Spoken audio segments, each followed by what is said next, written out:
काय होता पहिला प्रश्न, भारतात हरित क्रांतीला सुरुवात कोणत्या सालापासून करण्यात आली? खाली 4 साल दिले. हरित क्रांती माहितीच असेल आपल्याला.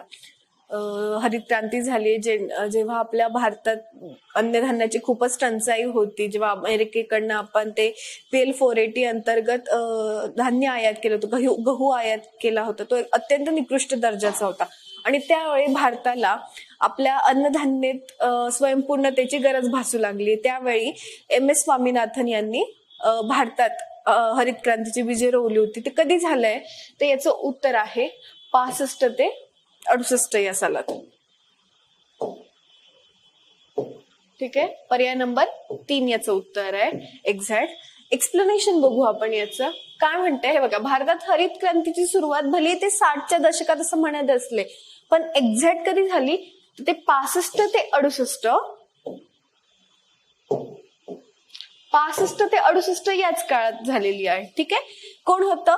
शास्त्रज्ञ MS स्वामीनाथन यांना भारतातील हरित क्रांतीचे जनक असे म्हणतात. त्यानंतर आपला जो हाय इल्डिंग व्हरायटी प्रोग्राम होता तो याचा मुख्य घटक होता. काय होता हाय इल्डिंग व्हरायटी प्रोग्राम? हे बघा इथे दिलंय की तिसऱ्या योजना काळातील युद्धांनी आणि दुष्काळांनी जर्जर झालेला PL 480 अंतर्गत निकृष्ट दर्जाचं धान्य आयात करावं लागलं.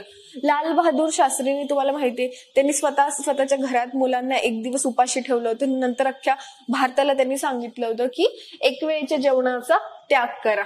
त्यानंतर जागतिक हरित क्रांतीचे जनक कोण होते? नॉर्मन बोरलॉग यांनी नोरिन या बुटक्या जातीच्या गव्हाचा संकर मेक्सिकन गव्हासोबत करून गव्हाची नवीन जात अमेरिकेत शोधून काढली.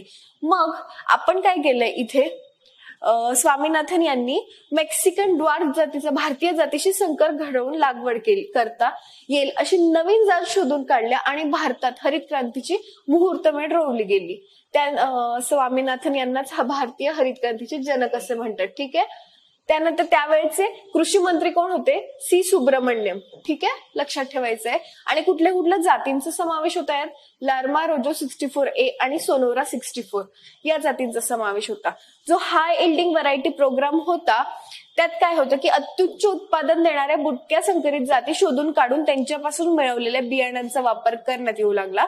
आणि कुठले धान्य यात हे होते समाविष्ट होते? गहू तर होताच, पण तांदूळ, ज्वारी, बाजरी आणि मका हे 5, गहू, तांदूळ, ज्वारी, बाजरी, मका. त्यानंतर रासायनिक खतांचा वापर होता. सिंचन, रासायनिक कीटकनाशक, साठवण, विपणन, वितरण, किंमत धोरण अशी वेगवेगळी यात घटक समाविष्ट होती. ठीक आहे. त्यामुळे पर्याय नंबर 3 याचं उत्तर आहे. पुढचा प्रश्न बघू आपण. गडचिरोली जिल्ह्यातील गडचिरोलीचा सिरोंचा तालुका आणि अमरावतीचा उत्तर भाग या ठिकाणी डॅश डॅश प्रकारचा खडक आढळतो. तर आपल्या भारताचं तसेच महाराष्ट्राची खडक रचना आपल्याला माहिती असली पाहिजे. त्यापैकी जो अप्पर गोंडवाना खडक आहे, पर्याय नंबर 4 याचं उत्तर आहे. हा जो खडक आहे तो गडचिरोली जिल्ह्यातील सिरोंचा आणि अमरावतीचा उत्तर भागात आढळत असतो. पर्याय नंबर 4. आपण आहे ना प्रत्येक खडक रचनेतला आता खडक हे बघूया, आपण प्रकार बघूया.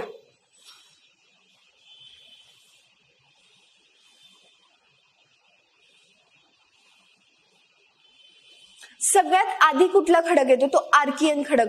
काय होतं, जो लावारस होता तो आर्कियन खडकाच्या वर पसरलेला होता आणि त्यामुळे हे बघा म्हटलं इथे लावारसाचा जाड थराखाली हे प्राचीन खडक आहे. सगळ्यात प्राचीन कुठला खडक असेल तर तो आर्कियन खडक आहे. कुठे कुठे आढळतो तो? महाराष्ट्रात दक्षिण आणि पूर्व भागात थोड्या ठिकाणी आढळतो. कारण इथे काय, लावारसाची जाडी कमी आहे, त्यामुळे या भागात हा खडक आढळतो. यात कुठले खनिजे? लोह खनिजाचे साठे असतात, त्यामुळे याला लोह खनिज श्रेणी असं म्हटलं जातं. कुठे कुठे आढळतात? पूर्व विदर्भातल्या चंद्रपूर, भंडारा, गोंदिया, गडचिरोली जिल्ह्यात, मराठवाड्यातला नांदेडचा पूर्व भाग आणि कोकणातला सगळ्यात खालचा सिंधुदुर्ग जिल्हा. ठीक आहे. यानंतर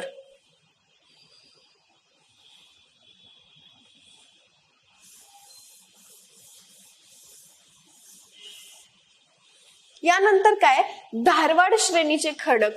काय होतं, आर्कियनचं अतिवलीकरण किंवा रूपांतर झालं तर त्याचं धारवाड श्रेणीत रूपांतर होतं. आर्कियनवर पसरलेले असतात हे धारवाड श्रेणीचे खडक. याच्या दोन प्रकार आहेत, एक संसर श्रेणी आणि एक आहे साकोली श्रेणी. ठीक आहे. संसर कुठे आढळते तर पूर्व नागपूर आणि उत्तर भंडारा यात उच्च प्रतीचं मॅग्नीज साठे आढळतात. ठीक आहे. त्यानंतर साकोली श्रेणी कुठे आढळते, भंडारा गोंदियाच्या दक्षिण भागात आणि सिंधुदुर्गच्या कणकवली आणि सावंतवाडी भागात. ठीक आहे. ही धारवाड श्रेणी झाली. पुढे बघू आपण. पुढे काय दिलेली आहे, कडप्पा श्रेणी. त्याच्यानंतर कुठला भाग येतो तो कडप्पा येतो. कडप्पा मध्ये सुद्धा दोन प्रकार आहे, एक कलाडगी सिरीज येते आणि एक पैनगंगा श्रेणी. पैनगंगा कुठे येते, यवतमाळ जिल्ह्यात, कारण पैनगंगा नदीच तिकडे आहे. ठीक आहे. त्यानंतर कलाडगी कुठे येते, कोल्हापूरच्या नेसरी आणि गडहिंग्लज भागात, गडहिंग्लज. ठीक आहे. फोंडा घाटाच्या पायथ्याशी, फोंडा कुठे येतो, सिंधुदुर्ग जिल्ह्यात. कलाडगी सिरीज कडप्पा श्रेणी येते. ठीक आहे. यानंतर विंध्य. विंध्य बघा, विंध्य कसं काय, विंध्यवर डॉट आहे तर त्याच्यावर एक ट्रिक लक्षात ठेवायची. विंध्य म्हटलं तर चंद्रपूर एकच जिल्हा आहे तो, विंध्य श्रेणी आढळणारा एकच जिल्हा आहे आणि विंध्य क्वचितच आपल्या महाराष्ट्रात आढळत असतो. ठीक आहे. म्हटलंच कडप्पा श्रेणीच्या खडकांवर असतात. हे ज्या क्रमाने दिलेत ना तसे ते प्राचीन ते अर्वाचीन म्हणजे आत्ताच असे क्रम आहे. ठीक आहे. त्यानंतर येतो आपला मागचा कुठला होता, कडप्पा. कडप्पा नंतर येईल विंध्य. विंध्य कडप्पा श्रेणीवर क्वचितच आढळतो आणि चंद्रपूर जिल्ह्यात. त्यानंतर कुठला येतो तो गोंडवानाकालीन खडक येतो. काय होतं, पूर्वी जे प्राणी वनस्पती गाडले गेले होते त्यांचं वजन पडलं आणि त्या सगळ्या गोष्टींमुळे तिथं त्या याचं रूपांतर दगडी कोळशात झालं. त्यामुळे हे गोंडवानाकालीन खडक जे असतात ते दगडी कोळशाने समृद्ध असतात. त्याचे सुद्धा दोन प्रकार आहेत, एक लोअर गोंडवाना प्रकार आणि अप्पर गोंडवाना. लोअर मध्ये काय की तालचीर थर, बारकार वाळूचे खडक, करड्या रंगाचे शेल हे तिथे आढळतात. कन्हान खोऱ्यात काय तर कामठी सिरीजचे पट्टे आढळतात. अप्पर गोंडवाना हा जो आपला प्रश्न आहे की गोंडवाना सिरोंचा तालुका आणि अमरावतीच्या उत्तर भागात कुठल्या प्रकारचा खडक आढळतो, अप्पर गोंडवाना खडक. ठीक आहे. त्यानंतर दख्खन पठार. आपल्याला माहितीये की भ्रंशमूलक उद्रेक झाला ज्वालामुखीचा, त्यानंतर दख्खन पठाराची निर्मिती झाली आणि हे सगळे खडक जे आहेत ना ते त्याखाली काढले गेले. पण दख्खन पठाराची हे कुठे विस्तार कुठून कुठपर्यंत आहे तर तो विस्तार आपल्याला पश्चिम घाटापासून ते पूर्वेकडे नागपूर पर्यंत आणि खूप जाडी त्याची जास्त असल्यामुळे आपल्याला या दख्खन पठारावर जास्त खनिजे आढळत नाही. कुठे आढळतात आपल्याला खनिज, एक तर पूर्व विदर्भात आढळतात जिथे ते याचा हे पसरलेले नाहीये, लावारस पसरलेला नाही, आणि नाहीतर मग कोकणाच्या दक्षिण भागात तिथे पण आपल्याला खनिज आढळतात. ठीक आहे. लावारसाचा विस्तार हा आहे आणि बेसॉल्टची जाडी, हा जो बेसिक खडक आहे तो बेसॉल्ट म्हणतात त्याला, मुंबईकडे जास्त आहे आणि पूर्वेकडे त्याचा उतार कमी होत जातो. ठीक आहे. गोंडवाना कालखंडाच्या शेवटच्या टप्प्यात भ्रंशमूलक उद्रेक झाला होता आणि बेसिक प्रकारचा लावा, आपल्याला बेसिक ऍसिडिक हा प्रकार असतो ना जो पसरत जातो त्याला काय म्हणतात, बेसिक प्रकारचा लावा. त्यानंतर लेटेस्ट प्लायस्टोनिक कालखंड, त्याच्यात कोणतं गाळाचं संचयनाचे खडक तयार झालेत. कुठे, तापी पूर्णाच्या खसदरीमध्ये वर्धा पैनगंगा तिघांची प्राणहिता बनते त्या खोऱ्यात आढळतात. ठीक आहे. गाळाचं संचयन होऊन हे जे दख्खन पठार आहे याची झीज होते, त्यात ती झीज झाली का त्याच्यापासून गाळ बनतो आणि तोच इथे आढळत असतो. ठीक आहे.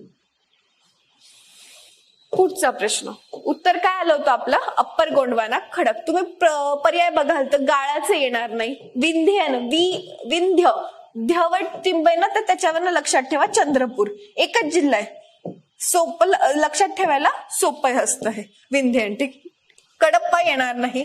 तुम्हाला कन्फ्युज करायला लोअर गोंडवाना अप्पर गोंडवाना सुद्धा दिलेलं नाही, एकच दिले अप्पर गोंडवाना. पर्याय क्रमांक 4 याचं उत्तर आहे. ठीक आहे. पुढचा प्रश्न बघू आपण. योग्य जोड्या जुळवा. राज्य दिले आणि लिंग गुणोत्तर दिले. आता सगळ्यात सोपं कुठलं असेल तर पुदुचेरी, आपल्याला माहिती 1000च्या वर याचं लिंग गुणोत्तर जातं, त्यामुळे 1037 याचं लिंग गुणोत्तर आहे. एचं पर्याय नंबर 3 जर आलं तिथेच आपलं उत्तर निघतंय, ऑप्शन नंबर 2. काय म्हणते पुढचं, ब च 1 900 89. त्यानंतर तामिळनाडू माहिती आपल्याला जास्त लिंग गुणोत्तराच्या कॅटेगरीमध्ये येत असतो, त्यामुळे 996. आणि सिक्कीम जो आहे तो कमी लिंग गुणोत्तराच्या कॅटेगरीत येत असतो, त्याचं आहे 890. पण आपलं उत्तर आधीच निघालं होतं, त्यामुळे बघूया आपण सर्वाधिक लिंग गुणोत्तराचे राज्य. पहिलं कोणतं आहे?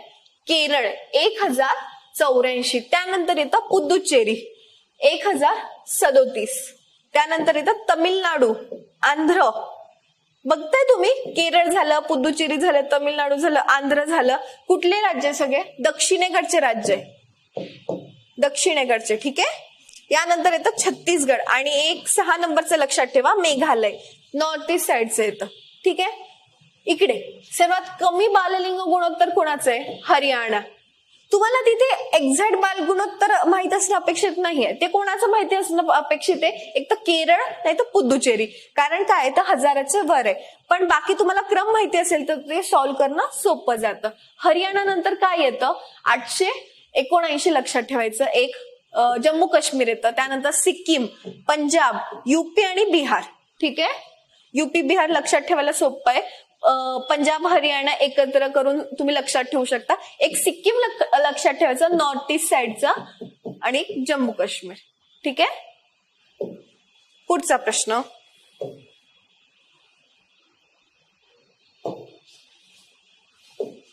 काय म्हटलंय? योग्य जोड्या जुळवा. इकडे दिले धबधबा आणि इकडे दिले जिल्हा. ठीक आहे. आता मला माहिती असलेला पहिला मी जोडणार. दुगारवाडी कुठे येतं? नाशिक जिल्ह्यात येतं. ठीक आहे. ड च पर्याय नंबर 1. हे तिघं गेले, उत्तर आलं पर्याय नंबर 1. इथेच उत्तर निघतंय आपलं. सोपा झाला प्रश्न. बाकीचे जोड्या लावून घेऊ आपण. त्यानंतर रंधा कुठे येतं? अहमदनगर जिल्ह्यात येतं. सौताडा कुठे येतं? सौकरा इथे. सौताडा कुठे येतं? बीड जिल्ह्यात येतं. आणि लिंगमळा कुठे येतं? तर सातारा जिल्ह्यात येतं. अजून पण धबधबे आहेत, बघू आपण. आंबोली घाट पण येतो, त्यामुळे लक्षात ठेवायला सोपं आहे. ठीक आहे. आंबोली सिंधुदुर्ग. त्यानंतर दाभोसा जव्हार मध्ये, ठोसेघर सातारा, दूधसागर सोमेश्वर. ठीक आहे. नाशिक, दूधसागरलाच नाव आहे सोमेश्वर, नाशिक जिल्ह्यात येतं. ठीक आहे. कंधार सांगलीमध्ये. हा जे गोल गोल केलेत ना ते महत्वाचे. ठीक आहे. रंधा झाला अहमदनगर मध्ये, सौताडा झाला बीड मध्ये. त्यानंतर वंजराई कास पठारावर आहे सातारा. सावतखडा कुठे? रत्नागिरी. कपिलधारा बीडला येतं. धोबी सातारा. माळशेज कुठे येतं? ठाण्यात. भिवपुरी रायगड, हा पण लक्षात ठेवा एक. विहीगाव नाशिकला. ओरझेड सातारा. रामधारणेश्वर कुठे येतं? रायगडला. नगर तास सिंधुदुर्ग. व्याघ्रेश्वर सिंधुदुर्ग. मंदाकिनी सातारामध्ये येतं. त्यानंतर इथलं महत्वाचं कोणतं आहे? टपालवाडी कुठे येतं? रायगडला येतं. यानंतर राजमाची कुठे येतं? लोणावळा पुणे, हे पण लक्षात ठेवा. सहस्रकुंड महत्वाचं आहे, यवतमाळ किंवा नांदेड. दुगारवाडी नाशिकला आहे. लिंगमळा सातारा. मार्लेश्वर रत्नागिरी आणि भिवपुरी कर्जत रायगड. ठीक आहे. इथे पण होता भिवपुरी, लक्षात ठेवायचं भिवपुरी. ठीक आहे. आपल्याला तुम्हाला पण माहितीये 24चा जो पेपर बघितला तुम्ही ग्रुप सीचा, त्याच्यात 5 ते 6 जोड्या लावायचेच होते, ते पण भूगोलातच. त्यामुळे भूगोलाच्या संदर्भाने फॅक्च्युअल डाटा लक्षात ठेवणं खूपच महत्वाचं आहे. ठीक आहे. पर्याय नंबर 1 उत्तर. पुढचा प्रश्न, खालीलपैकी शहरांचा कोणता समूह स्वर्णिम चतुर्भुज राष्ट्रीय महामार्गाने जोडलेला आहे? तुम्हाला आठवत असेल तर हा आपला PYQ आहे, जसाच तसा घेतलेला आहे आपण इथे. कुठल्या भागात पायाभूत सुविधा या भागातला येऊ शकतो, टाकू शकतो आपण त्याला. ठीक आहे. काय म्हणते? शहरांचा स्वर्णिम गोल्डन क्वाड्रिलॅटरल जो आहे राष्ट्रीय महामार्गाने जोडलेला, कुठले कुठले शहर आहे त्याचं डायरेक्ट उत्तर येतं. बेंगलोर, चेन्नई, कोलकाता आणि आग्रा. पर्याय नंबर 2 याचं उत्तर आहे. राज्यसेवेचा प्रश्न होता हा. ठीक आहे. हे बघा, सुवर्ण चौकोर भारतातील सुपर हायवेचे एक नेटवर्क जे दिल्ली, एक मिनिट, दिल्ली, मुंबई, चेन्नई आणि कोलकाता या 4 प्रमुख शहरांना जोडणारं चतुर्भुज बनवते. त्यानंतर दिल्ली उत्तर, कोलकाता पूर्व, दक्षिण, चेन्नई आणि मुंबई या 4 महामार्गांना जोडते. ठीक आहे. स्वर्णिम चतुर्भुज दिल्ली, मुंबई, कोलकाता, चेन्नईला जोडते. त्यामुळे भारतातील प्रमुख औद्योगिक, कृषी आणि सांस्कृतिक केंद्र एकत्र येतात. कधी सुरू झालाय? 2001 मध्ये सुरू झालाय. ठीक आहे. त्यानंतर कोण याची जबाबदारी? महामार्ग प्राधिकरण NHAI याची जबाबदारी घेते. ठीक आहे. महाराष्ट्रातले कुठले कुठले जोडले गेलेत यात?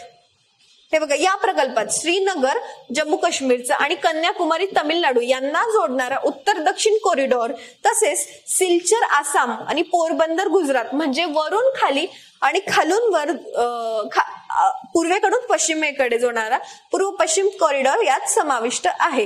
हे नेटवर्क उत्तरेकडील पुणे, अहमदाबाद, जयपूर, कानपूर, सुरत आणि दक्षिणेकडे बेंगलुरू, विशाखापट्टणम आणि भुवनेश्वर यांसारख्या प्रमुख महानगरांना देखील जोडतो. ठीक आहे.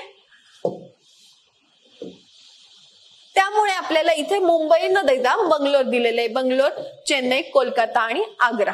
ठीक आहे. मुंबईच्या जागी बेंगलोर दिलेलं आहे. ठीक आहे. पुढचा प्रश्न बघू आपण. काय म्हटलंय? राज्य आणि प्रमुख अणुऊर्जा प्रकल्प यांच्या जोड्या लावा विचारलंय.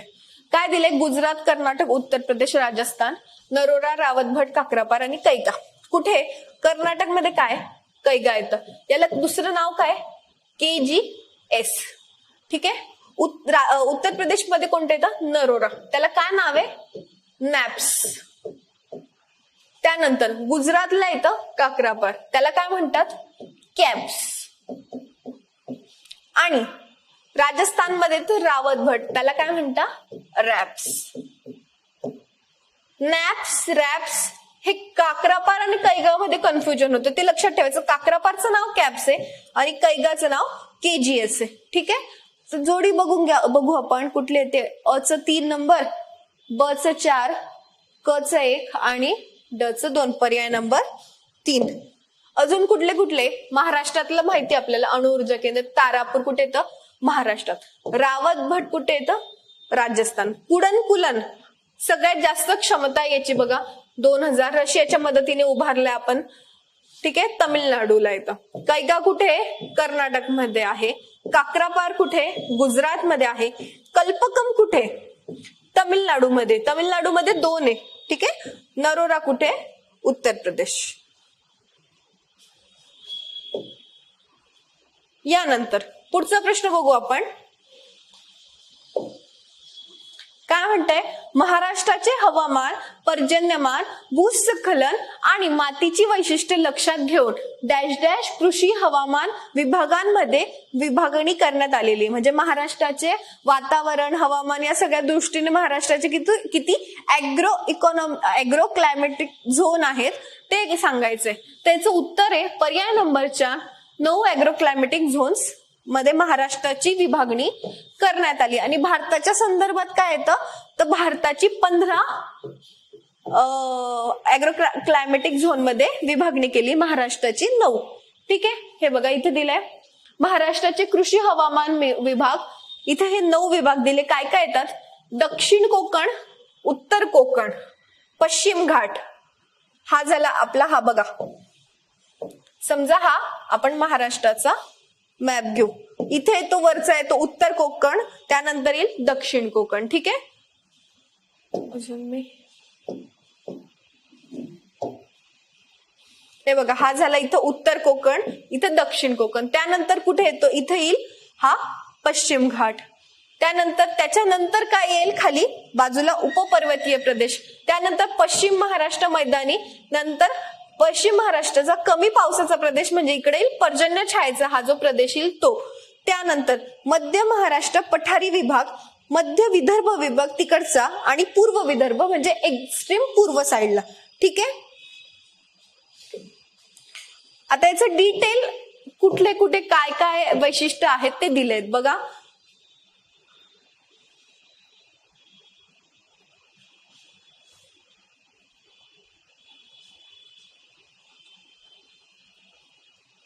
ठीक आहे. बघू आपण काय म्हणते. दक्षिण कोकणात कुठले कुठले जिल्हे येतील बरं? सिंधुदुर्ग आणि रत्नागिरी. कुठली मृदा आढळते तिथे? जांभी मृदा. सगळ्यात जास्त पाऊस कुठे पडतो? तर तिथे दक्षिण कोकणात पडत असतो. तांदूळ, नागली, वरई पिकं घेतली जातात. ठीक आहे. उत्तर कोकणात कुठले जिल्हे येतात? ठाणे, पालघर, रायगड. तांबूस आणि तपकिरी मृदा आढळते. 260 सेंटीमीटर. ठीक आहे. इथे MM मध्ये दिले 260 सेंटीमीटर पाऊस पडतो. पश्चिम घाटाचा प्रदेश, सह्याद्रीचा घाट माथ्यावरील प्रदेश, तिथे कुठली मृदा आढळते? तांबूस, तपकिरी मृदा. 300 ते 600 MM सगळ्यात जास्त पाऊस तिथे आढळतो. नागली आणि वरई घेतली जाते. त्यानंतर उपपर्वतीय विभाग कुठे? सह्याद्रीचा पूर्वेकडचा उताराचा भाग म्हणजेच पुणे, नाशिक, सातारा, कोल्हापूर जिल्ह्यांचे पश्चिमेकडचे तिकडच्या साईडचे तालुके. ठीक आहे. तांबडी मृदा आढळते तिथे. त्यानंतर पश्चिम महाराष्ट्र मैदानी प्रदेश हा काय येतो? हा येतो पर्जन्य छायेचा प्रदेश. पुणे, नाशिक, सातारा, अहमदनगर यांचा मध्यभाग म्हणजे थोडा अलीकडचा कोल्हापूर जिल्ह्याचा मध्यभाग. ठीक आहे. मध्यम काळी मृदा आढळते. त्यानंतर पश्चिम महाराष्ट्र कमी पावसाचा प्रदेश, याला अवर्षण प्रवण क्षेत्र सुद्धा म्हणतात. जळगाव, धुळे, नाशिक, नगर, सातारा, सोलापूर आणि सांगली काळी कसदार मृदा इथे आढळते. सहसा ऊसाचं उत्पादन किंवा केळीच्या बागा घेतल्या जातात. ठीक आहे. ज्वारी, बाजरी सुद्धा होते. त्यानंतर मध्य महाराष्ट्र पठारी विभाग मराठवाडा व पश्चिम विदर्भात येतो. करडी काळी मृदा आहे. त्यानंतर मध्य विदर्भ मध्यम पावसाचा प्रदेश आहे. नागपूर, वर्धा, यवतमाळ तापकिरी काळी मृदा आढळते. यानंतर पूर्व विदर्भ म्हणजे एक्स्ट्रीम पूर्वेकडचा भाग. कुठले जिल्हे येतील याच्यात? भंडारा, गोंदिया आणि गडचिरोली. तपकिरी आणि तांबडी मृदा आढळते. तांदूळ घेतला जातो. ठीक आहे. इथे पण बऱ्यापैकी पाऊस पडत असतो. तर हे झाले महाराष्ट्राचे अॅग्रो क्लायमॅटिक झोन. भारताचे किती आहेत सांगितलं मी? 15. हे बघा इथे दिलंय agro climatic zones in India.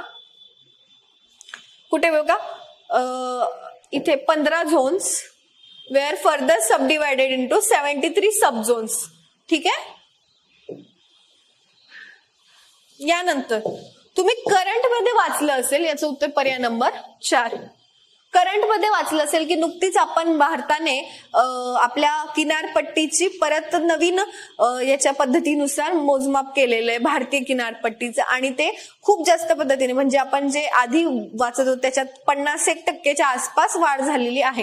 तर काय प्रश्न? नुकत्याच अद्ययावत केलेल्या माहितीनुसार भारतीय किनारपट्टीची सुधारित लांबी जी 7516 किलोमीटर वरनं डॅश डॅश पर्यंत वाढली आहे. याचं उत्तर काय? तुम्हाला एक्झॅक्ट पॉइंट वाईज ही आकडेवारी माहिती पाहिजे. काय याचं उत्तर? 11,098.81 ही त्याची एक्झॅक्ट आकडेवारी आहे. ठीक आहे. पर्याय नंबर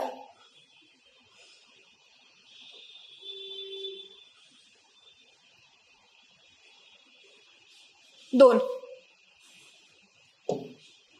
हे बघा, government of India, ministry of ports, shipping and waterways transport research यांचंच ते पेज आहे. त्यांचं सर्क्युलर आलं होतं की change in length of coast side of India. काय म्हटलं त्यांनी? 11,098.81 किलोमीटर. ठीक आहे. 11,098.81 किलोमीटर एक्झॅक्ट दिलेले. तिथंच खाली हे सुद्धा दिलेलं होतं की कुठल्या राज्याची किती लेंथ आहे. सगळ्यात जास्त बघू शकतो आपण कोणाची दिसते? अंदमान आणि निकोबार. ठीक आहे. यांना सगळ्यात जास्त समुद्र किनारा लाभलेला आहे. त्यानंतर जर राज्याचा विचार केला तुम्ही तर गुजरातचा प्रथम क्रमांक लागतो. ठीक आहे. गुजरात नंतर इकडे तमिळनाडू येतं आणि आंध्र प्रदेश येतं. महाराष्ट्राच्या संदर्भात बघितलं तर आपण जे 720 किलोमीटर काहीतरी म्हणत होतो त्याच्यात पण वाढ झालेली आहे. किती आहे? 877.97. ठीक आहे.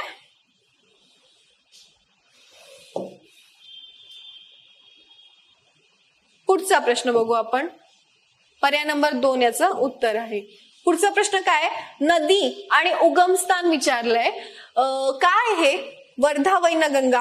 आपण बघितलं प्राणहिता नदीचा जो आहे, प्राणहिता नदी म्हणजे काय? तर वर्धा, वैनगंगा आणि पैनगंगा तिघांचा एक एकत्रित प्रवाहालाच प्राणहिता असं म्हणत असतात. त्यामुळे वर्धा, वैनगंगा, सीना आणि घटप्रभा. तर सीना नदी इथे दिलेली बघा.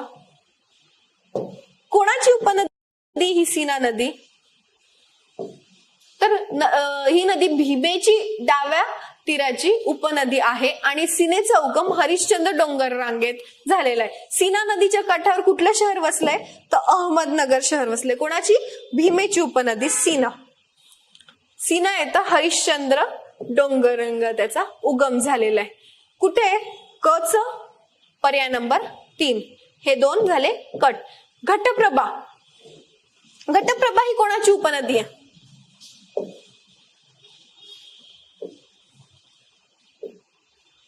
घटप्रभा ही आहे कृष्णेची उपनदी. ठीक आहे. कुठे उगम झालाय घटप्रभेचा?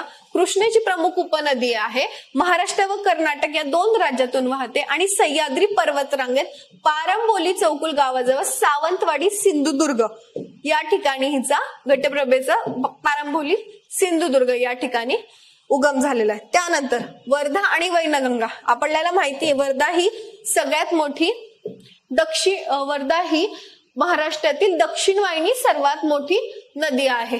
कुठे उगम पावते ती?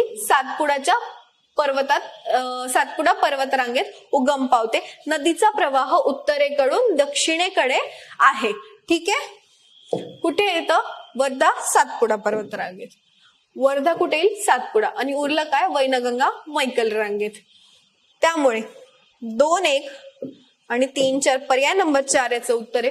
पुढची नदी बघू आपण. वैनगंगा. ही क्रमांक पूर्व भागात वाहणारी क्रमांक 2 ची दक्षिणवाहिनी. पहिली कुठली बघितली आपण? वर्धा. वैनगंगा नदीचा उगम कुठे? मध्य प्रदेशातील मैकल डोंगर रांगामध्ये शिवनी जिल्ह्यात त्याचा उगम आहे. ठीक आहे. मध्य प्रदेशातून वाहत येऊन गोंदिया जिल्ह्यात वगैरे वगैरे या जिल्ह्यात ना सीमेवरनं वाहत आहे. ठीक आहे. त्यानंतर पुढचा प्रश्न बघू आपण 35 नंबरचा. माजुली हे नदी अंतर्गत भारतातील सर्वात मोठं बेट आहे. तर ते कुठल्या राज्यात स्थित आहे? माजुली. आपल्याकडे वेगवेगळे बेट आहेत. व्हिलर बेट, त्यानंतर आलिया बेट, न्यूमूर बेट. तर त्यांचं स्थान कुठे? आपल्याला नावावरनं लक्षात नाही येते. अंदमान आणि लक्षद्वीप तर आपल्याला माहितीच आहे, पण हे जे इतर बेट आहेत ना त्यांच्या संदर्भात पण माहिती असलं अपेक्षित आहे. तर माजुली ह्या नदी अंतर्गत बेट आसाम राज्यात येतं. बघू आपण. हे बघा, हे आहे माजुली बेट. ठीक आहे. माजुली, त्याला माजुली पण म्हणता. ईशान्य भारतातील आसाम राज्यातील सर्वात मोठं नदी बेट आहे. ते दक्षिण आणि पूर्वेस ब्रह्मपुत्र नदी, पश्चिमेस सुबनसिरी नदी आणि उत्तरेस ब्रह्मपुत्रच्या एका शाखेने वेढलेलं आहे. ठीक आहे. इतरही काही बेट आहेत ते बघू आपण. हे बघा, न्यूमूर बेट म्हटली ना मी. न्यूमूर बेट कुठे येतं? हे सुंदरबन त्रिभुज प्रदेशाच्या दक्षिणेस समुद्रात येतं. ठीक आहे. आलिया बेट कुठे येतं? नर्मदा नदीच्या मुखाशी, म्हणजे कुठे येईल ते? भारताच्या पश्चिमेला. त्यानंतर वेलिंग्टन बेट आहे. कुठे? केरळ राज्यात आहे. हे बेट केरळच्या किनारपट्टीवर असून मलबार किनारपट्टीच्या कायल सरोवराच्या शृंखलेमुळे तयार झाले. त्यावर आपण नौदल स्थानक उभारलं आहे. या बेटावर कोची हे बंदर असून याला अरबी समुद्राची राणी सुद्धा म्हटलं जातं. त्यानंतर श्रीहरिकोटा बेट आंध्र प्रदेशात येते. कशापासून तयार झालंय? वाळूच्या दांड्यापासून निर्मित झालंय. पुलिकत सरोवरापासून निर्माण झालेले. याच्यावर काय? आंध्र प्रदेशच्या किनारपट्टीवर असून भारतातील अवकाश प्रक्षेपण केंद्र. आपण रॉकेट लॉन्चिंग आइसलँड आपण बघतो ना, जेव्हा मंगळयान काहीतरी लॉन्च करायचं असतं तेव्हा तिथे गर्दी जमा होत असते. तेच ते सतीश धवन अवकाश प्रक्षेपण केंद्र म्हणून सुद्धा या श्रीहरिकोटा बेटावर आहे. ठीक आहे. व्हिलर बेट कुठे? ओडिशामध्ये. हे कोणतं आहे? DRDOचं बेट म्हणून ओळखलं जातं. ठीक आहे. या बेटावर भारताचे मिसाईल टेस्टिंग सेंटर आहे. नवीन नामकरण केलं याचं श्री अब्दुल कलाम बेट. हे बेटा सुद्धा लक्षात ठेवायचे. तर हे झालं आपलं भूगोलाचं ग्रुप C च्या सेकंड टेस्टचं डिस्कशन. थँक्यू.